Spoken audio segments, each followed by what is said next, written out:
In the previous video, we discussed the behavior of the NPN transistor.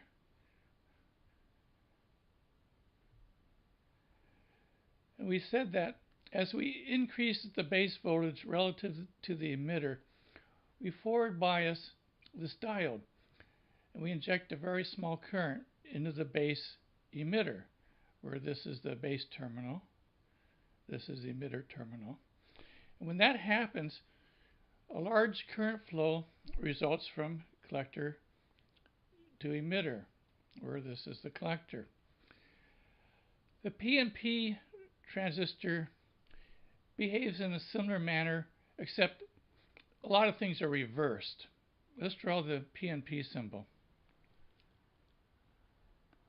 This is the emitter. This is the collector. This is the base.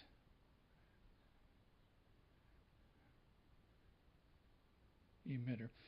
So what happens here is that the emitter base diode is forward biased. This diode is forward biased.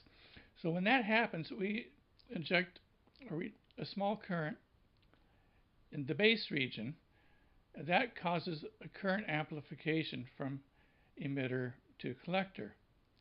So we inject a small current out of the base, and we get a large current flowing from emitter to collector. So let's examine the physical structure of the PNP transistor.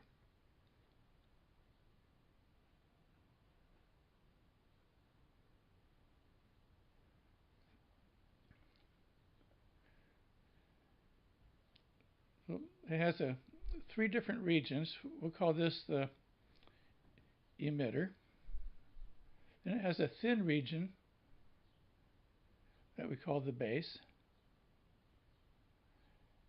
and another region called the collector. Now this emitter region is a P-type material. This is the N-type material in the base, and again a P-type material in the collector, thus PNP. Now the emitter is very heavily doped with holes, and the base is very lightly doped. So when the emitter base junction becomes forward biased, we inject a large amount of holes into this base region. And most of these holes will flow across the base into the collector region. A small number will flow out the base terminal. So again, we have a very small base current, and we get a large current flowing from emitter to collector. We'll call this I sub C. And the physics of this is that the emitter is very heavily doped and the base is very lightly doped. And the base collector junction is usually reverse bias for the PNP and for the NPN. So I would like to draw the depletion region in the base collector. So there will be depletion region that we discussed in the PN junction diode.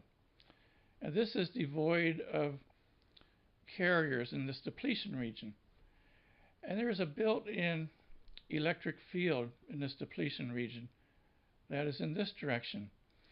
And so when a hole comes into the base region and diffuses over to this collector, this base collector depletion region, it encounters this electric field that helps the hole sweep across the depletion region and into the collector.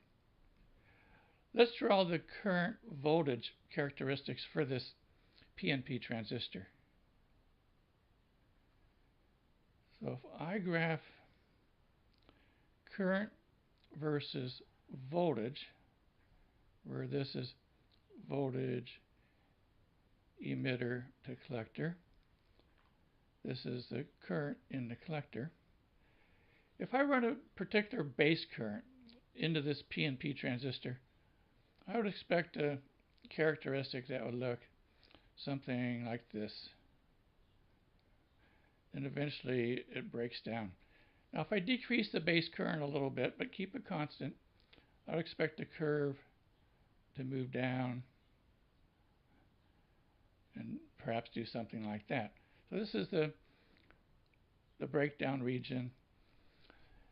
And notice that, like the NPN transistor, there's a slight slope on this curve.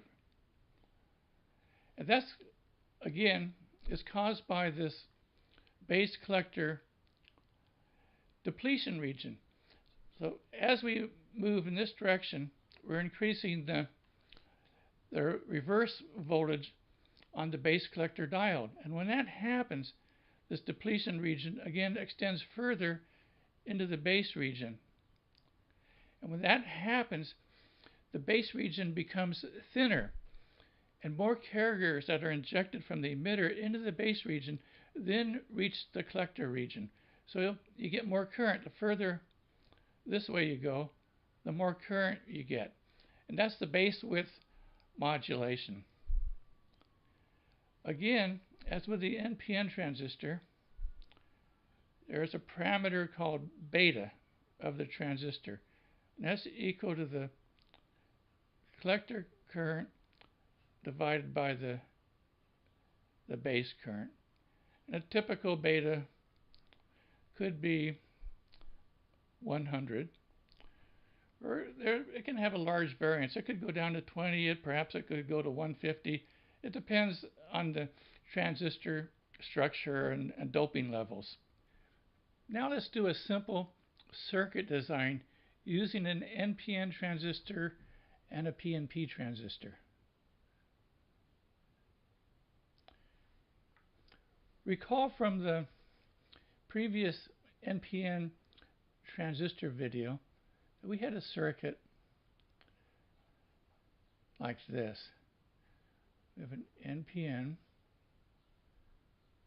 we have an emitter resistor to ground, we have a plus 5 volt power supply. We had the base at a fixed voltage, 1.7 volts. And I believe we had a emitter resistor of 1 k ohm and a collector resistor of 2 k. We said that this performed amplification. As we increase the base voltage, we increase the emitter current, we increase the collector current. Because this collector resistance is twice the emitter resistance, we got a gain of 2. Now let's modify the circuit a little bit. Let's add a PNP transistor. Let's connect the base of the PNP to the collector of the NPN. Let's connect the emitter up to the 5 volt power supply. And let's connect the collector to a load resistor that connects to ground.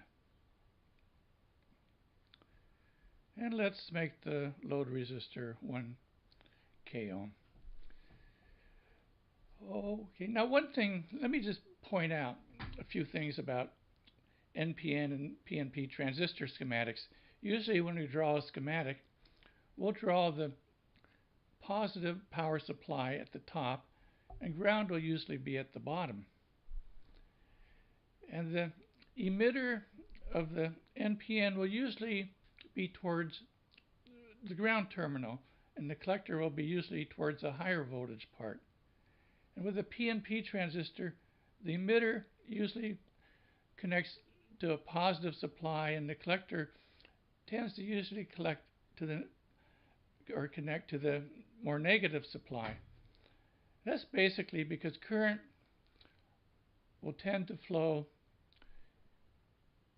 in this branch and then in this branch from the positive supply to ground.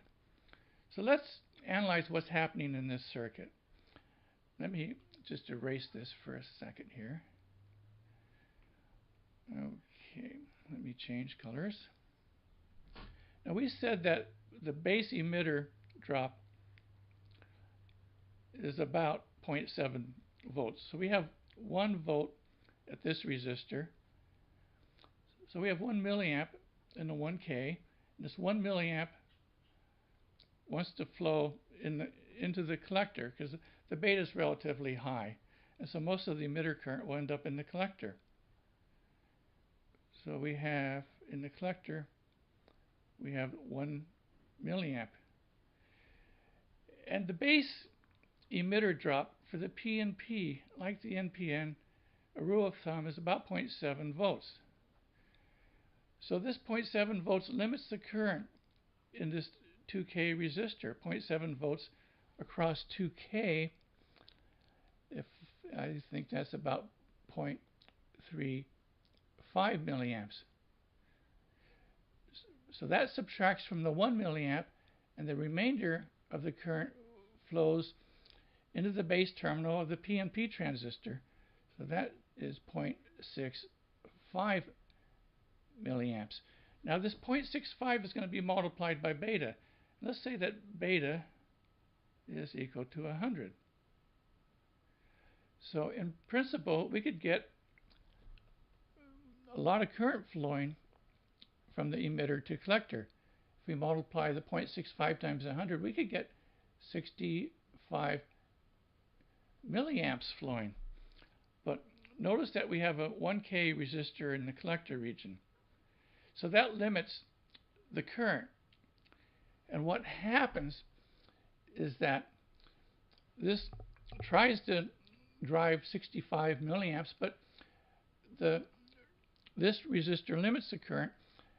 And what happens is that the collector voltage rises until this junction here. I'll draw the diode.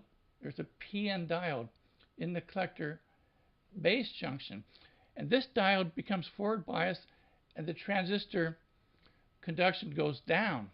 The voltage drop from emitter to collector could be on the order of, say, 0.2 volts.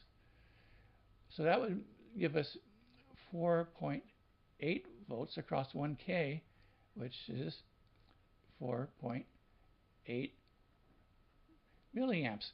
So what has happened that this resistor has limited the emitter collector current to 4.8 milliamps. So if we go back to our transistor curves, what has happened is we've limited this collector current. And we're operating in a region here where the voltage emitter to collector is quite small. It's somewhere around 200 millivolts. And this region is called the saturation region. So when this base collector diode becomes forward biased, this transistor is in the saturation region.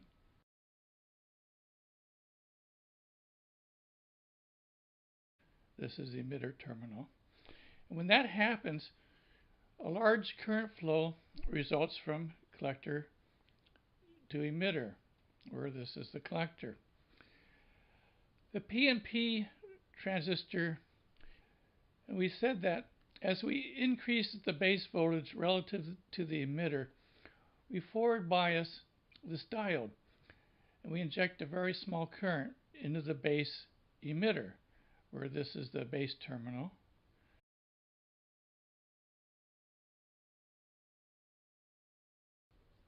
In the previous video, we discussed the behavior of the NPN transistor. Behaves in a similar manner, except a lot of things are reversed. Let's draw the PNP symbol. This is the emitter. This is the collector. This is the base.